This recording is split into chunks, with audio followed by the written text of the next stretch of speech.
And now, your host, Beth Ann. And I welcome you today to CSC Talk Radio. It's my honor, my privilege, and my pleasure to be here with you today. It is Free-for-All-Friday. We're going to skip the poem today, but it is Free-for-All-Friday. We'll have Daniel Turner joining us here in a little bit. I have some things I want to say, so while we're waiting on all that, we'll get to it. I believe it's time that constitutional Americans stop defending and start being on the offense. By exposing these crooked politicians and the crooked bias media. And these, I'm going to call them a name, these idiots in the street, they're not practicing their First Amendment, but rioting, obstructing traffic, endangering lives, harassing politicians and people. I tell you to make phone calls. And unless you're being obscene, hateful, forceful, or yelling, you are not harassing, but simply directing the employees. Why do conservatives continually allow ourselves to be on the defense? Isn't it time to turn the direction? Has defending worked? Kavanaugh did an excellent job defending himself. Has it worked? I never thought he was too emotional or too angry. I would have been worried if he hadn't been. We knew that the Democrats were not going to accept the FBI report unless, of course, it wasn't finished until November 7th, 2018, the day after Election Day. The Democrats have cursed at the decision. They have screamed at the decision. The protesters are screaming in the faces of citizens and the Republican officials. It's not productive and certainly does nothing to plead their case. You know, they were screaming at people, and I mean screaming. And what does that do to plead their case? They just keep saying the same thing over and over and over again. Kavanaugh lied. Kavanaugh lied. Yet nothing that Dr. Ford has said has been corroborated. Nothing. In fact, it's been the opposite. But yet he's the one who lied because maybe he drank a little more than he confessed. I thought he confessed to quite a bit of drinking, but, you know, if it's drinking they hate, the president they hate never drinks. He never drinks a drop. He doesn't smoke. He doesn't do drugs. But they hate him. So it isn't the drinking that bothers them. It does, however, their attitudes, they're yelling and they're screaming. It does, however, exactly what it's meant to do, intimidate. And they're mean. They are without an intelligent argument when they're screaming. If they have something intelligent to share, then bring it down a notch or two and talk about it. Don't just say he lied, he lied, he lied. That doesn't do any good. When did Kavanaugh lie on the stand? I didn't hear one lie. I heard a man who was defending from every direction. The case went from, if you remember, the case went from he groped her when she was 15 at a party and he was drunk, to near rape, to gang rapes, to drunkenness, to being an alcoholic, to pedophilia, and he has a bad temper now. All are slanderous.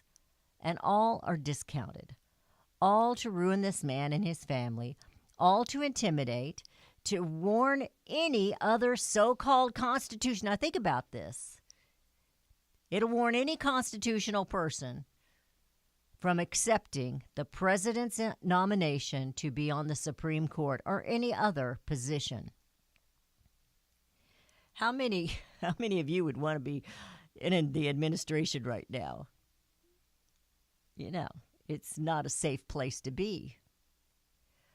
What I did see in this were Democrats desperately lying and leaking information, which somebody's going to pay for. Maybe not the right people, but somebody's going to pay for it. They were paying protesters, slipping an envelope to one of Ford's attorneys. We saw that. We don't know what was in it, but I guess we can make an accusation just like they can. What was in it? I just want to know. I saw Ford speak like she was a 15-year-old, like baby talk, like a little girl. I saw and heard her allegations fall like flies in the winter, dead to the ground. I also saw in this process the brokenness of Congress, of the procedures altogether. I see Americans who haven't got a clue. They are overwhelmed by it all and sickened by it all. It is sleazy beyond belief. While this is all very important, again we must ask ourselves why. There are three branches of our governing. The executive branch, which is the president and his administration. The legislative branch, which is Congress, that includes the House of Representatives and the Senate. And the judicial, which is the Supreme Court and the courts. Authority is given to each, but the very least authority is given to the court. So why has this charade been presented as if it is more than that? The Supreme Court is the highest court of the land.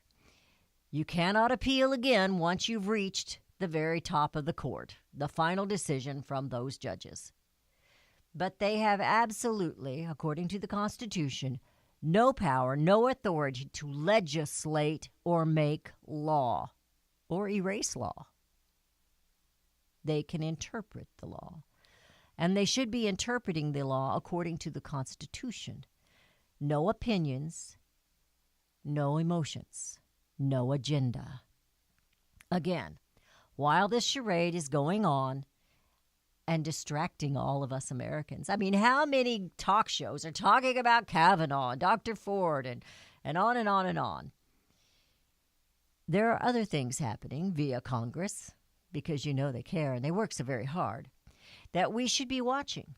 We should be protesting. We should be making those phone calls to the congressman. Take a congressman to coffee. In the age of easy communication, Americans seem to know less and less of what's going on. We only know what they want us to know. We only see what they want us to see. So right now, all we're seeing is this Supreme Court judge nomination, procedures, and arguments carry out, as if we had nothing to say about it. If we have time, in our last segment today, I'll share an article with you that I think will speak to this. It speaks about Americans not knowing our history. How important it is to remember the history. You know, the Lord said, "Put my commandments on your doorposts so that you will see them. You will not forget them. You will see them going in and coming out." Americans have forgotten and are complacent in revisiting or even learning about their history. And all we need is a refresher course in our history. But we don't seem to want it. We need to know our Constitution. We need to know about our rights. And hey, I'm speaking to Beth Ann too. It is Free-for-All-Friday. Get fired up and let's make our voices heard. 877-895-5410. We will be hearing from Daniel Turner here in the next segment, I do believe. I haven't heard from him this week, but I think he will be. And actually, he's going to be our guest next week. I believe he's on next week. I think so. You're listening to CSC Talk Radio. It's Free-for-All-Friday. Get fired up. 877-895-5410. And we will be right back.